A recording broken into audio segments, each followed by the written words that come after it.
বর্জন করুন, পরিবেশ দূষণ রোধ করুন, যন্ত্রতন্ত্র জল জমতে দেবেন না, মশারি ব্যবহার করুন, safe drive safe life, use helmet, এই বার্তা তারা দিয়েছেন। রূপশ্রী প্রকল্পে, কন্যাশ্রী প্রকল্পে যারা উপকৃত হচ্ছেন সেই সমস্ত নাগরিকরা, রাজ্যবাসীর প্রত্যেকে জানাচ্ছেন ধন্যবাদ মাননীয় মুখ্যমন্ত্রীকে, পশ্চিমবঙ্গ সরকারকে। সেই কথা তুলে ধরা হয়েছে এই মুহূর্তে আমাদের মঞ্চের সামনে যে ট্যাবলেটি রয়েছে সেই ট্যাবলের মাধ্যমে।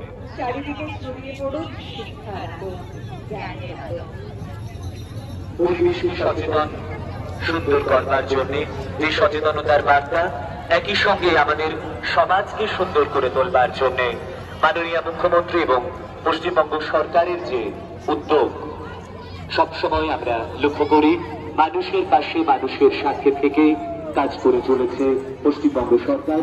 সে কথা এই মুহূর্তে আমরা দেখতে পাচ্ছি।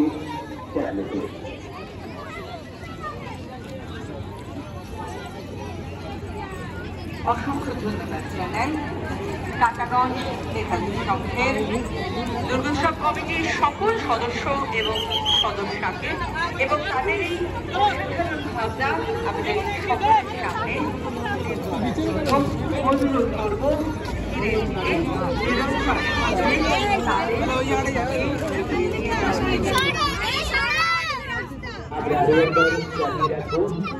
অংশগ্রহণকারী পুজো কমিটির জন্য সার্টিফিকেট আছে।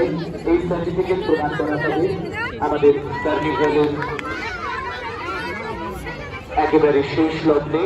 তাই প্রতিটি পুজো কমিটির একজন করে প্রতিনিধিকে আমরা সেই সময় আমাদের মঞ্চে, মূল মঞ্চে আসবার জন্য অনুরোধ করব। এই মুহূর্তে আমরা পরবর্তী পুজো কমিটিকে আহ্বান জানাবো। ঘোষপাড়া পূর্বপাড়া দুর্গা পুজো কমিটি, ঘোষপাড়া পূর্বপাড়া অসাধারণ সুন্দর একটি ট্যাবলো দেখার পর আমাদের নয়নাভিরা এই দৃশ্যকে উপভোগ করার পর আমরা চলে যাব সোজা টাটাগঞ্জ থেকে ঘোষপাড়া। ঘোষপাড়ার নিজস্ব একটা মহিমা আছে। ঘোষপাড়ার শনিবার মেলায় সেই বাউল গানের সুরে মুখরিত হয়ে ওঠে ঘোষপাড়ার আকাশ বাতাস মাটি।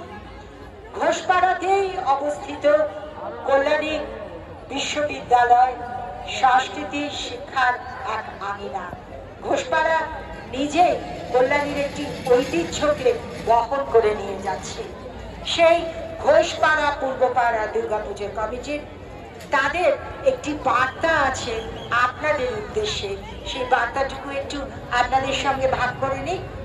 আমরা পাড়ার সকলে ধর্ম বর্ণ ভেদাভেদ ভুলে এই পূজার আয়োজন করে থাকি। এটি একটি খুব বড় বার্তা। ধর্ম বর্ণ সমস্ত কিছু ভেদাভেদ করে, সমস্ত ভেদ ভুলে দুর্গাপুজোর একটাই মহিমা, মিলেমিশে একাকার। মা আসেন সর্বার্থ সন্তানের জন্য। পুজোয় সাংস্কৃতিক অনুষ্ঠানে বাংলা সংস্কৃতির সঙ্গে সামঞ্জস্যপূর্ণ যে কোনো অনুষ্ঠান পরিচালিত হয়ে থাকে এই এলাকার ছোট ছোট শিশুদের এবং মহিলাদের বিভিন্ন বিষয় প্রতিযোগিতার মাধ্যমে। 15তম বর্ষ এই পুজোর 15তম বর্ষেও মাত্র 15টা বছরে নিজের একটি ভূমিকা, নিজের একটি স্থান গ্রহণ করে নিয়েছে তাদের সমস্ত পল্লীবাসীর ঐকান্তিক প্রচেষ্টায়, আন্তরিকতায়, একসাথে মিলেমিশে থাকার এক সুবর্ণ সমন্বয় এই ঘোষপাড়া পূর্বপাড়া দুর্গাপুজো কমিটি।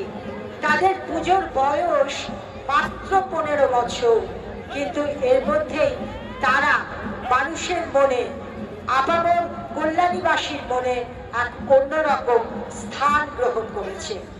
প্রতি বছর পরিবেশ এবং পরিচ্ছন্নতার উপর তারা বিশেষ গুরুত্ব দিয়ে থাকে। মণ্ডপ তৈরিতেও তারা পরিবেশ সহায়ক জিনিস ব্যবহার করে থাকে। এটি একটি খুব দ্রষ্টব্য বিষয় যে মণ্ডপ তৈরির ক্ষেত্রে, মণ্ডপ নির্মাণের ক্ষেত্রে তারা পরিবেশ সহায়ক বস্তু ব্যবহার করে থাকে। জনসচেতনতার পরিবেশ রক্ষার জোরালো প্রচার চালানো হয়ে থাকে এই বিষয়। প্রতিবার পৌরসভা থেকে পুরস্কৃত হয় এই পূজা। সাবেকি প্রতিবার অপূর্ব সুন্দর রূপ আমরা অবলোকন করব। মাতৃ প্রতিমা নির্মাণ করেছেন বিখ্যাত মৃৎশিল্পী যাদব পাল, এবং আবার এখানে আমরা দেখতে পাচ্ছি মাতৃশক্তি তারাই মূল এই শোভাযাত্রায়, তারাই অগ্রণী ভূমিকা গ্রহণ করেছে। যেখানে মাতৃরূপ জেগে উঠবে সেখানে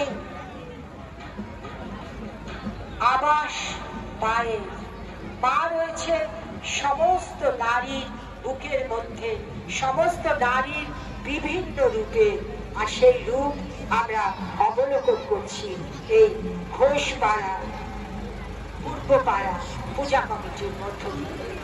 আর সেই সঙ্গে মিকি মাউস দেখতে পাচ্ছি, আর রনপা, রনপা, এটাও বাংলার একটা সংস্কৃতি। আমাদের আরেকটি সংস্কৃতি।